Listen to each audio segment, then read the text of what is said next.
উধাও হয়ে যাওয়া নায়িকা ঢালিউড কুইন অপু বিশ্বাসের সন্ধান মিলল অবশেষে। অনেক জল ঘোলা করে সব জল্পনা কল্পনার অবসান ঘটিয়ে অবশেষে তিনি ফিরলেন।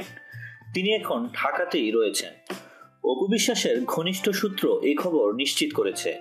সেই সূত্রের হাত ধরেই কথা হয় অপুর সঙ্গে। তিনি জানালেন, আমি ঢাকাতেই আছি, অনেকদিন পর ফিরেছি, তাই বেশ কিছু কাজ গোছাতে হচ্ছে।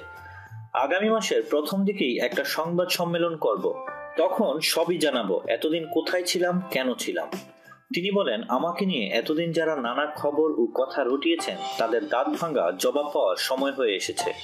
আমি মার্চ থেকে আবারও শুটিংয়ে ফিরব। অপু আরো বলেন, পাশাপাশি আমি তাদের কাছে ক্ষমা চাচ্ছি যারা এই অন্তর্ধানের কারণে ক্ষতিগ্রস্ত হয়েছেন। আমি কখনোই নায়িকা হিসেবে অহংকার করে শিডিউল ফাঁসাইনি। বাধ্য হয়ে আমাকে এতদিন দেশের বাইরে থাকতে হয়েছিল। সবকিছু প্রকাশ হলে আশা করি অনেকেই তা বুঝতে পারবেন। শিগগিরই দেখা হবে।